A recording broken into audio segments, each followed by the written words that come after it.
Le sujet, si vous voulez, de cette conférence, donc c'est inscrit dans ce courant, donc qui est le land art, donc qui est un art en pleine nature. Alors en particulier, c'est un site qui est un site donc corse, hein, donc c'est un site qui est dans le Cap Corse, pour être plus exact, dans le village de Nantes, ça, dont je suis originaire. On va en parler. On va parler de cette plage de schiste que les médias surnomment très souvent la plage d'amiante, et à tort. Alors, en fait, cette plage qui s'inscrit dans le paysage en fait, cap-corsain depuis de nombreuses décennies maintenant, enfin, pour les générations plus jeunes hein, de cette partie-là du Cap, elle fait partie intégrante de notre paysage. Nous, on l'a toujours connue, contrairement à nos grands-parents, par exemple, qui ont connu le littoral tel qu'il était à l'époque, c'est-à-dire un littoral rocheux, hein, donc scandé de criques. Hein, donc, alors, on va en parler de ça. Alors, ce qu'on a voulu souhaiter faire dans le cadre d'une association qui est l'association des Amis du Site de Nantes, ça, qui est une association qui existe depuis de nombreuses années, qui est là pour valoriser et protéger le patrimoine et le mettre en valeur. On a souhaité réaliser des clichés sur cette plage depuis les 5 dernières années. Alors, on aurait pu le faire avant, mais on n'y a pas forcément pensé avant. Hein. Donc, on a pu relever un certain nombre de géoglyphes, ce qu'on appelle. Alors, les géoglyphes, ce sont des petits tas de pierres que les gens, on va dire, articulent en fonction des couleurs, donc les différentes couleurs des pierres. Vous savez qu'il y a un grand choix de galets polychromes sur la plage. Et par petits tas, vous allez voir qu'il y a une grande diversité de messages. Alors, certains y écrivent des prénoms, d'autres des messages, on peut trouver même des messages politiques, des symboles différents, etc. Donc, c'est une plage, vous allez voir, qui mesure près de 2 km de long, donc sur les points les plus larges, autour de 400 à 500 mètres de largeur. Et on a remarqué que on va dire, cet art tout public, puisque ce sont, on va dire, des visiteurs qui descendent sur la plage, des baigneurs hein, qui font ça, eh bien, on a vu l'apparition de cet art, de cette manifestation, à partir du début des années 80, à un moment où on a on va dire une vague de tourisme qui se développe, on va dire de plus en plus en Corse, enfin un tourisme balnéaire hein, surtout l'été, et on s'en aperçoit à ce moment-là. Alors, à cette époque, on n'a pas pris l'initiative d'archiver, hein, mais c'est vraiment depuis ces 5 dernières années qu'on s'y est intéressé d'un peu plus près.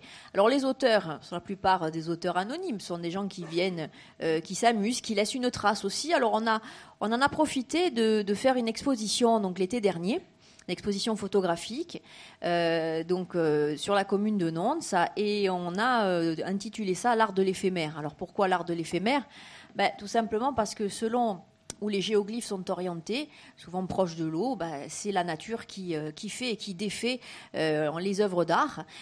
Ou bien c'est carrément à la main de l'humain, c'est-à-dire que souvent certaines figures sont démontées par d'autres personnes qui réutilisent les galets pour faire autre chose. Alors il est vrai que on va dire le champ d'action créatif, c'est à partir de la belle saison, mais on a quelques réalisations qui sont faites durant l'hiver, surtout pendant les vacances de Noël, par exemple. Alors, avant de parler de tout ça, je voudrais quand même vous montrer quelque chose. C'est que on a voulu retracer l'histoire des géoglyphes. Et on s'est aperçu que cette composition, justement, de pierres ou de petits tas de terre, donc qui après représente de grandes choses, de grands symboles, eh bien en fait ça remonte à quelques milliers d'années en arrière. Et on a retrouvé donc pas mal de sites dans le monde entier, sur différents continents, notamment auprès des sociétés précolombiennes. On a retrouvé ça, par exemple, ici, vous avez le célèbre singe donc, de Nazca, hein, donc c'est un site en Amérique du Sud. La diapo, enfin juste là, celle que vous voyez en contrebas, c'est une représentation donc de lama. C'est un site également, c'est le site d'Azapa. Hein. Donc sont souvent sur des sites à découvert, alors soit des déserts de pierre, ou bien carrément même des zones aujourd'hui déforestées. Alors je vais vous montrer d'autres exemples. Voilà, vous avez 2 exemples ici. Celui que vous voyez sur le sable, sur la colline de sable, c'est le célèbre candélabre des Andes. Donc, ce sont vraiment des symboles. Le candélabre des Andes, on l'a intitulé comme ça. On pense que les populations qui ont voulu le représenter à l'époque se sont inspirées donc des figures de cactus hein, qu'ils devaient connaître à l'époque. Alors, le sens exact des géoglyphes, à grande ou à petite échelle, ça peut, on va dire, est-ce qu'à l'époque c'était des représentations peut-être dédiées à des divinités? C'est possible. À la vie du quotidien, ce que connaissaient les hommes, un peu comme ça a été le cas pour l'art rupestre, hein, donc l'art qu'on peut trouver dans les grottes, hein, donc peintes ou gravées. Donc c'est fort possible. Ça a été les premiers élans, si vous voulez, de l'art dans la pierre véritablement. Alors on ne peut pas, attention, qualifier les géoglyphes de pétroglyphes. Hein, c'est pas du tout la même chose. Pétroglyphe, c'est la gravure dans la pierre, et les géoglyphes, ce sont véritablement donc des amoncellements de pierre ou de terre, donc en relief, qui forment après la figure que l'on veut donner. Alors, je vais vous montrer aussi un autre cas de figure. Ici, ça a été pris en Amazonie. Donc, c'est une partie dont malheureusement qui a subi une déforestation assez intensive. Et donc, sous la forêt tropicale, eh bien, on y voit ce grand carré. Hein, donc ici, alors là, c'est un jeu à la fois de pierre, mais aussi de constitution à l'époque aussi de végétaux. Hein, donc, qui formaient ce type de figure. Voilà. Alors là, un autre type, à la fois ancien et un autre plus contemporain. Celui-ci a été pris en photo par avion, bien entendu. C'est un site qui se situe en Angleterre, hein, là où vous le voyez dans la verdure. Donc on le voit très très bien par avion. On l'appelle le Cheval. Donc c'est un site aujourd'hui qui se situe au milieu donc de champs, donc entouré de champs cultivés. Et par contre, dans une échelle un peu plus contemporaine, ça a été fait il y a quelques années, sur une plage de Belgique. Ce que vous voyez là, cette grande rosace de sable, eh bien là, c'est l'arénoglyphe, ce qu'on appelle. Hein. Donc, c'est-à-dire qu'on utilise le sable, cette fois-ci, pour faire des figures donc sur les grandes plages.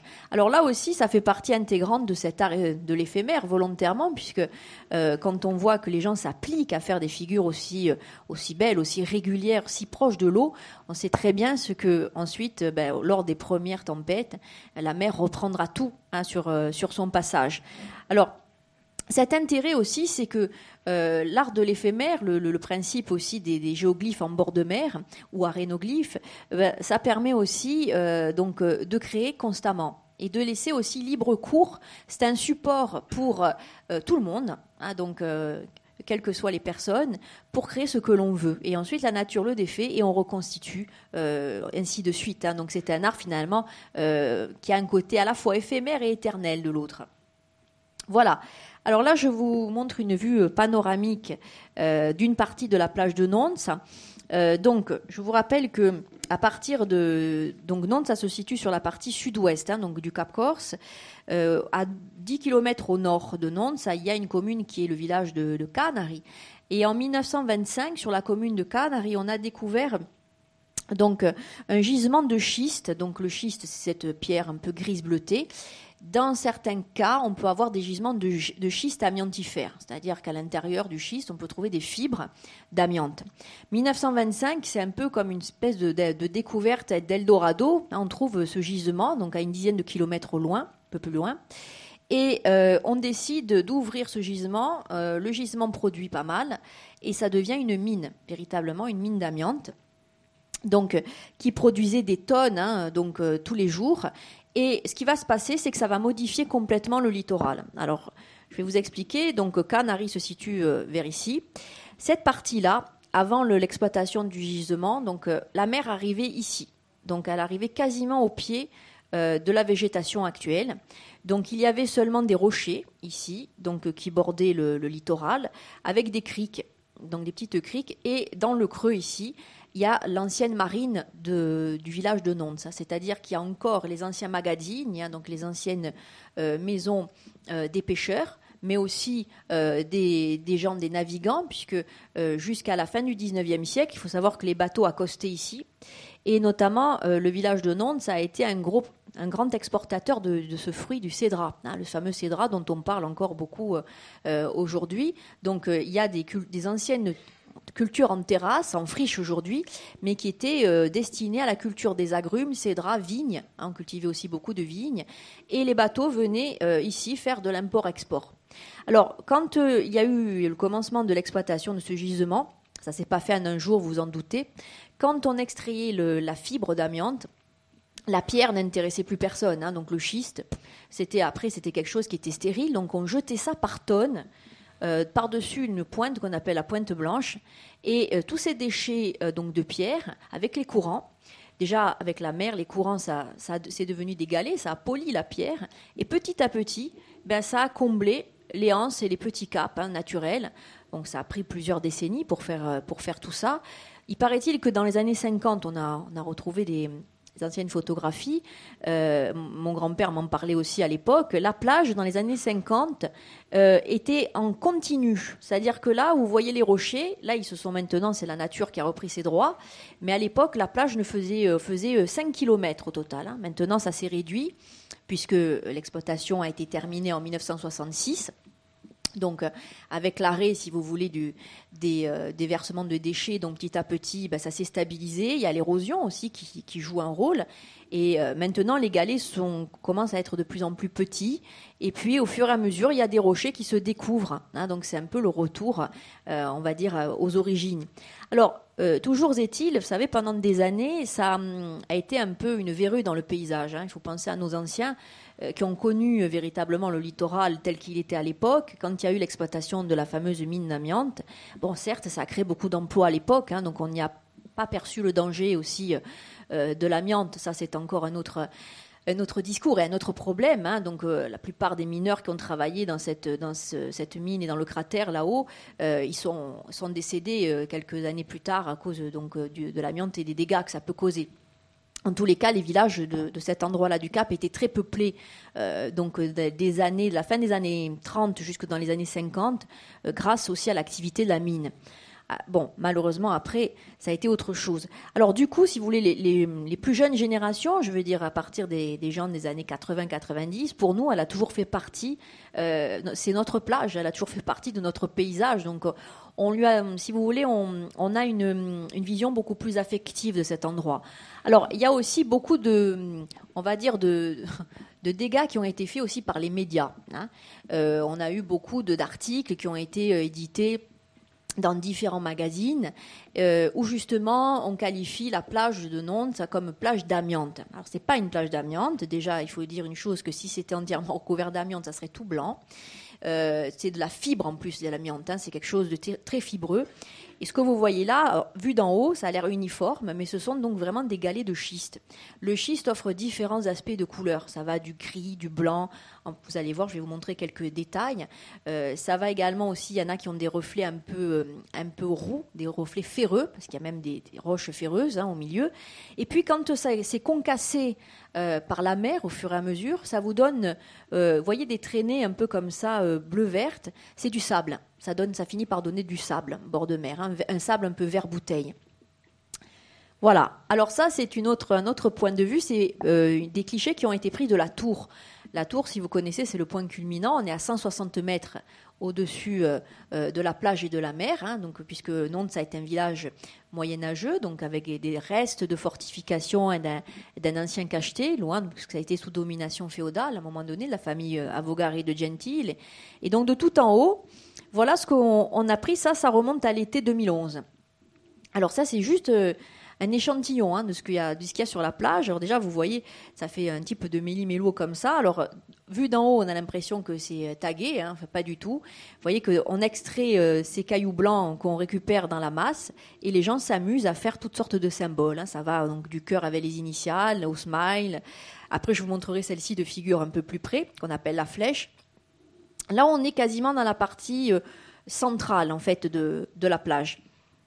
Voilà, je vous montre quelques détails. Vous voyez que ce sont des galets qui sont beaux vus de près.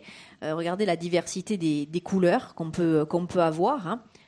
Voilà, là c'est celui-ci, c'est à base de fer. Il y a des veines aussi de bauxite aussi sur la zone littorale. Alors ça, quand c'est concassé, ça vous donne des tout petits galets mêlés avec du sable, et des algues bien entendu. Alors vous avez des personnes qui dans les géoglyphes. Voilà, ça c'est la perception du sable. Alors là, on a fait des clichés, des zooms, pour vous montrer quand les gens marchent sur ce sable qui est bien tassé, surtout après les tempêtes. On a l'impression que c'est les premiers pas sur la Lune. Vous voyez, ça fait un paysage un peu lunaire, surtout quand on prend des photos par temps gris. C'est assez uniforme. Alors, je vais vous montrer également qu'on utilise tout ce qu'il y a comme matériaux en fait naturels sur la plage. En plus des cailloux, des galets, les gens utilisent du bois flotté, utilisent des algues, utilisent des tas de choses pour après faire leur propre réalisation. Voilà. Alors celle-ci, c'est ce qu'on appelle la flèche. Alors ça vous montre de près à quoi vraiment ressemble le principe des géoglyphes. Vous voyez donc ces petits entassements comme ça de cailloux. Là, en l'occurrence, ce sont des cailloux d'assez grande envergure. Hein. Et la personne a réalisé donc ce type de figure qui faisait plusieurs mètres de longueur. Alors, souvent, c'est un travail qui peut être personnel ou quelquefois, vous avez des regroupements de personnes. On va dire c'est un travail collectif. Bon, les gens le font l'été, en maillot. Bon, c'est quelque chose d'assez... c'est assez ludique, hein, je veux dire, c'est pas...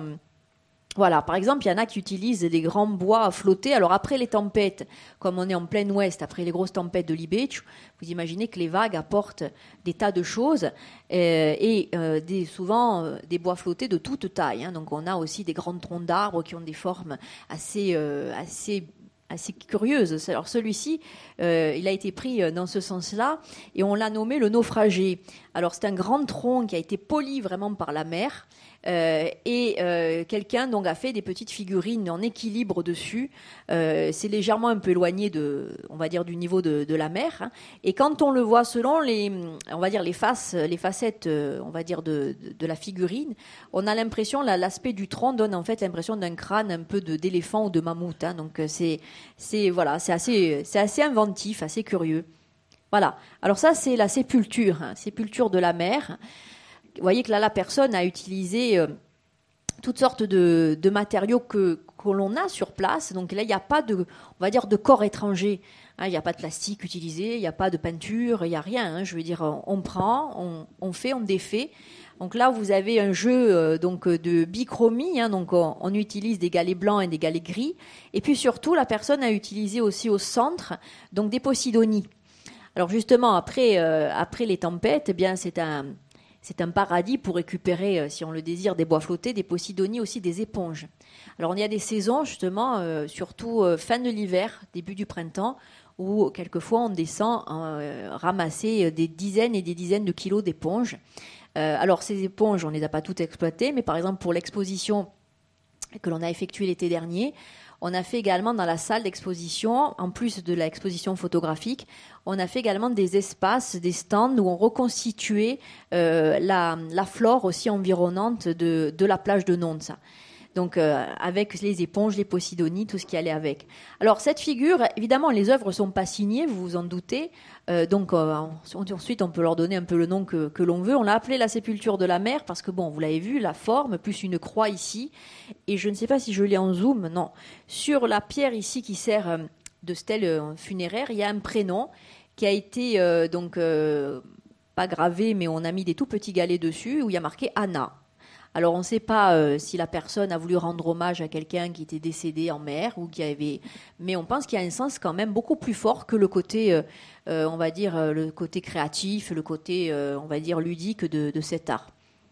Voilà. Après, il y a le côté, on va dire, on appelait ça la thématique des mots d'amour. Hein. Donc, il y a les prénoms, il y a les cœurs. Enfin, donc, alors, on a l'impression que ça se fait en 2 temps de mouvement, mais vous imaginez que l'été, en plein soleil...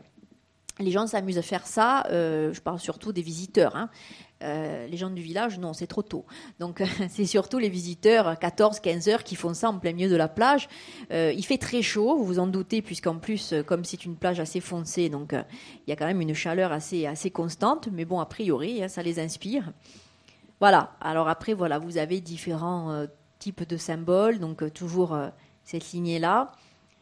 Voilà. Et après, voilà le type.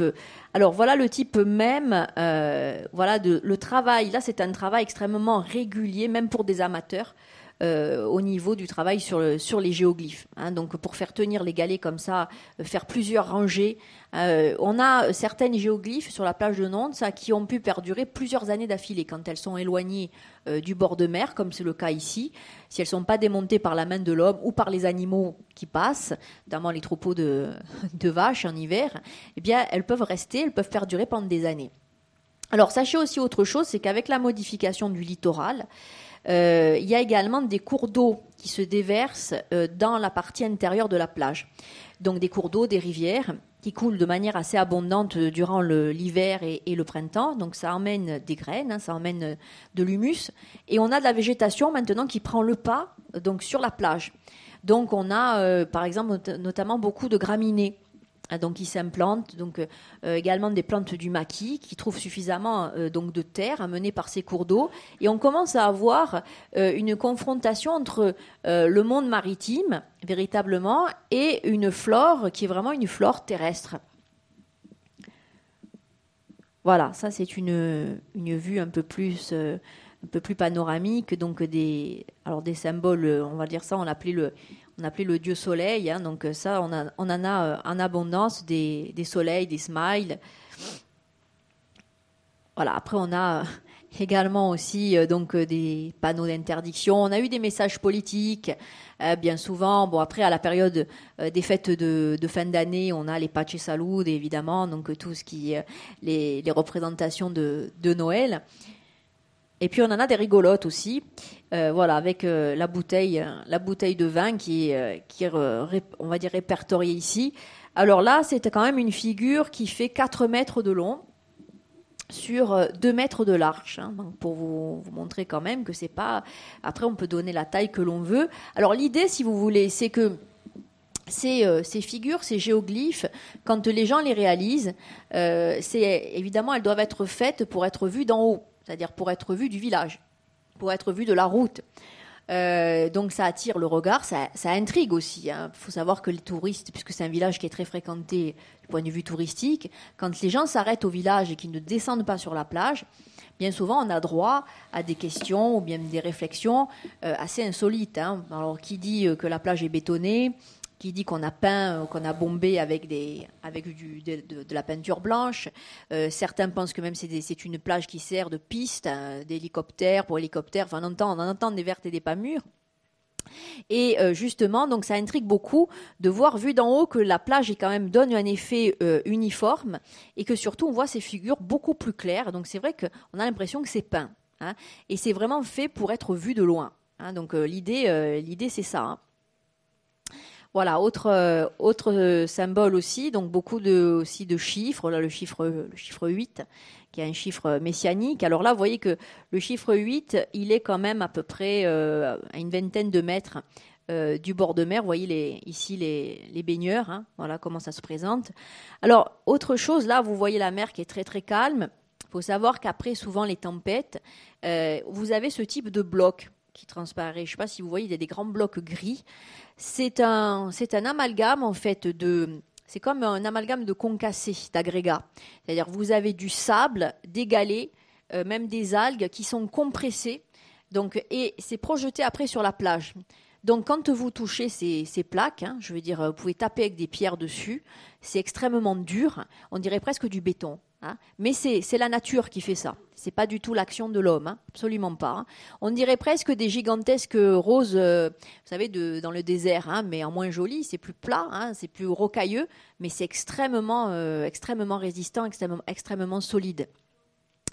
Au niveau de juste une petite parenthèse, au niveau de la faune, il faut savoir que depuis maintenant tant d'années que le littoral a été modifié, et puis il a été modifié pas du jour au lendemain, c'est une plage et notamment un littoral qui reste très poissonneux. Hein. Malgré tout, il y a beaucoup de poissons, donc de bancs de poissons de passage, beaucoup de thonidés, puis également des mammifères marins, beaucoup de passages de dauphins, hein, dans cette zone. Sachez également aussi que la zone de Nonde est intégrée dans une réserve. Hein, c'est une réserve également aussi marine. Hein. Ben voilà. Voilà, c'est la fin. Alors, pour vous dire également que par rapport à cette exposition, donc après plusieurs années on va dire d'enquête, d'archivage de photos, donc l'exposition qui a vu le jour donc l'été dernier, elle a eu plusieurs objectifs. Ce n'est pas uniquement d'accueillir les visiteurs. Il faut savoir quand même que sur une semaine d'exposition, elle a duré donc première semaine d'août, dans le cadre de la semaine culturelle donc de Nantes, on a accueilli un peu plus de 250 visiteurs. Donc c'est une exposition entrée libre, hein, gratuite, il n'y a pas de problème. Nous, notre but, si vous voulez, en tant qu'association, c'était de montrer, on va dire, la plage et également aussi tout ce qu'on peut y trouver de manière beaucoup plus positive, hein, c'est-à-dire montrer que après, malheureusement, l'action de l'homme et cette action, on ne peut pas la défaire, hein, ça sera peut-être au fur et à mesure des siècles que la nature reprendra ses droits complètement, mais comment après on peut s'adapter avec l'existant.